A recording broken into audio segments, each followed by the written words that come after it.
Bolsonaro disse que o Brasil está quebrado e, portanto, por causa disso, ele não consegue fazer nada.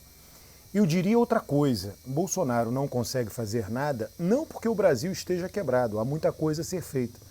Bolsonaro não consegue fazer nada porque ele, Bolsonaro, está perdido. Né? Aliás, ele sempre teve, né, quando você olha um político, você faz a leitura do político, da pessoa. Nós vivemos no presidencialismo, a decisão, a importância do presidente, as decisões pessoais do presidente são relevantes. Aliás, até no parlamentarismo acontece assim também. E o presidente, as características pessoais dele são relevantes. E aí você olha a trajetória do Bolsonaro, quer dizer, as pessoas não mudam de uma hora para outra. Hoje já tem todas essas contribuições da psicologia moderna, mostra que o nosso cérebro cria ligações mais permanentes, as sinapses que se tornam mais permanentes em função daquilo que nós cultivamos e desenvolvemos durante toda a nossa vida. Por isso que se diz, né, aquele ditado: a pessoa velha não muda, quer dizer, ou então, galho que nasce torto morre torto, que tem um pouco a ver com isso. É uma sapiência antiga que os neurocientistas agora mostraram que funciona desse jeito. Então, como é que funciona a cabeça de Bolsonaro? E por toda a trajetória dele, ele foi um deputado do baixo clero que nunca se envolveu em grandes questões, nunca participou realmente do processo legislativo. Ele apoiou todos os governos, inclusive os governos do PT. Ele foi do Centrão. Ele votava a favor das proposições do governo para conseguir indicações para cargos, emendas, aprovação de recursos. Ele sempre foi alguém que defendeu, eu posso falar até no bom sentido, quer dizer, um defensor dos interesses, um lobista, defensor dos interesses de um segmento específico do setor público, as polícias, né, as Forças Armadas. Ele sempre trabalhou como defensor e, nesse sentido, lobista desses grupos.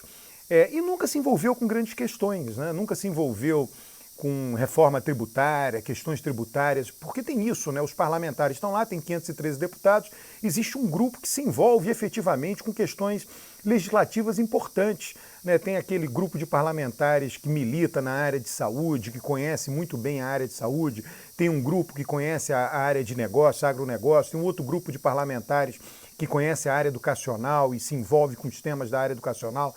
Existem grupos de parlamentares que se envolvem com questões tributárias, questões de reforma administrativa. Então são pessoas que conhecem os temas, tanto não profundamente do ponto de vista técnico, eles têm que conhecer profundamente do ponto de vista político, quais os interesses que estão envolvidos ali, mas conhece o suficiente do ponto de vista técnico para tomar determinadas decisões, sabe o que é possível, o que não é possível, tanto do ponto de vista técnico quanto político. E Bolsonaro não é essa figura.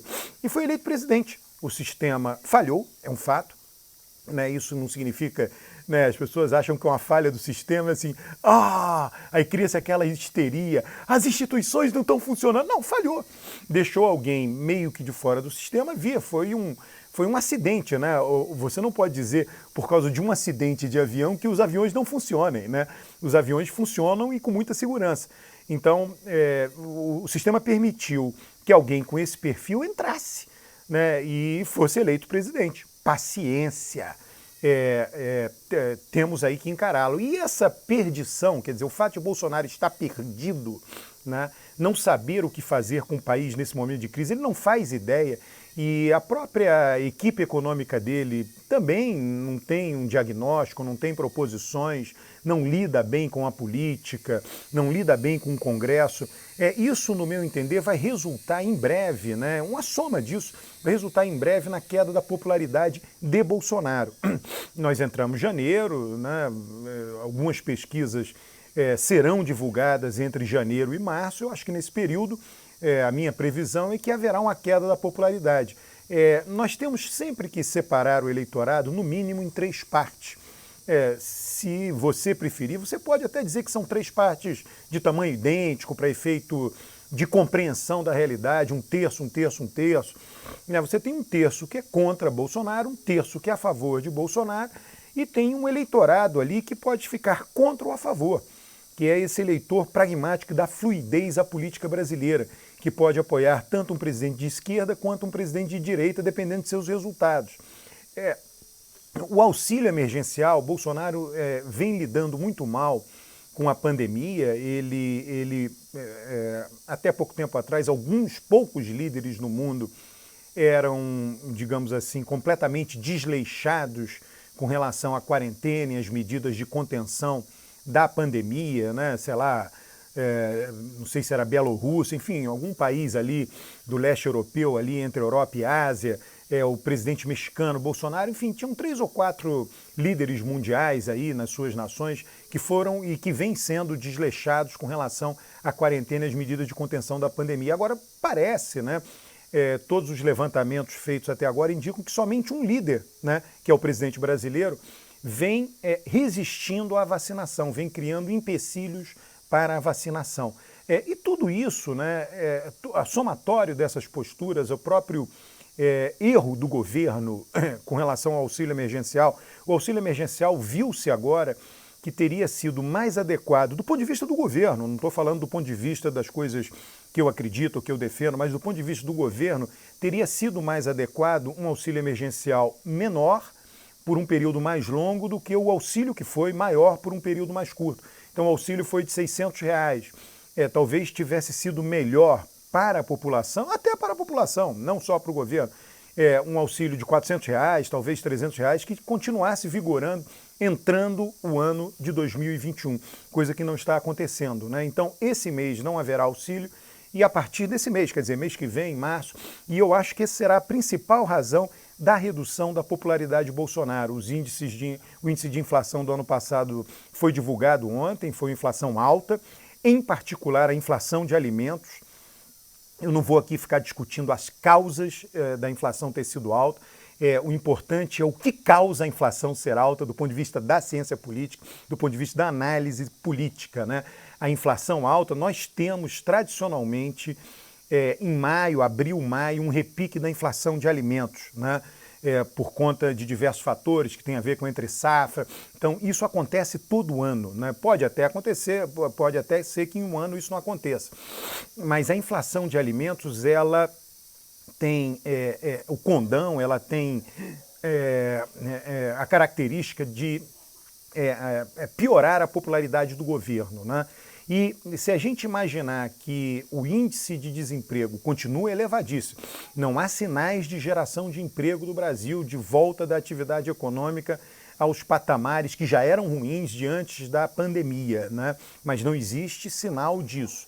E com o fim do auxílio emergencial, tudo indica que a perda de poder de compra, a perda da capacidade financeira de indivíduos e famílias e, portanto, a redução do bem-estar das famílias irá levar a uma piora da popularidade de Bolsonaro. Então, alguém que já estava perdido com os atuais índices de aprovação tenderá a ficar até mais perdido quando a sua popularidade cair. De novo, isso leva um tempo. O Bolsonaro foi eleito com esperança de mudança, ele foi eleito contra o que estava aí. Toda vez que tem uma eleição contra o que está aí, ela gera uma enorme esperança na população. E Bolsonaro foi essa esperança por 2019, talvez por 2020. Nós vimos, quando eu falo de popularidade, algumas pessoas, escrevo isso no Twitter, peço que você se inscreva lá no meu Twitter. O meu Twitter é @AlbertoCAlmeida, @AlbertoCAlmeida, esse é o meu Twitter. Eu escrevi recentemente no meu Twitter, ontem, se não me engano, as razões que eu acho que levarão à queda da popularidade de Bolsonaro. E alguém lá dialogando comigo, poxa, mas você não põe as mortes da pandemia? Até agora isso não aconteceu. Eu acho que a pandemia ela é mais complexa para levar à queda da popularidade de Bolsonaro, menos a ver com as mortes como linha de frente, como carro-chefe da redução, do causador da redução de sua popularidade, e muito mais a economia. Após a queda por razões econômicas que tem a ver com a incapacidade de manter o auxílio emergencial, que tem a ver com a incapacidade da economia voltar a uma atividade um pouco melhor, por conta, de fato, da incapacidade governativa de Bolsonaro, as mortes poderão vir a pesar, mas não como elemento principal, mas como elemento secundário da redução de sua popularidade. Note-se, a Ford anuncia a saída do Brasil. Um presidente responsável, a primeira coisa que faz é, no dia seguinte, chamar uma reunião com a diretoria da Ford. Tentar alguma coisa, eu não sei se daria certo, mas tentar alguma coisa. Essas decisões são muito amadurecidas, de uma empresa, do tamanho, né, toda essa decisão. Mas ele não fez isso. Né? No dia seguinte ao anúncio da Ford, ele se reuniu com produtores de cachaça. Quer dizer, então, né, isso mostra o quão perdido Bolsonaro está. Inscreva-se no canal, curta os vídeos desse canal, comente os vídeos. Ontem a quantidade de comentários foi enorme do vídeo de ontem. Traga seus amigos, parentes para se inscrever nesse canal. Como eu digo, trata-se de um canal de análise política. Você tem a sua posição política, eu tenho a minha posição política. O que eu quero é lhe ajudar a entender o que está acontecendo. Basicamente isso, você decide o que você quiser, que tem a ver com a sua cabeça, com a sua formação, com tudo que você gosta ou desgosta, para a sua formação política, para a sua tendência política. Eu não estou aqui para fazer proselitismo de um lado ou de outro político. Um grande abraço.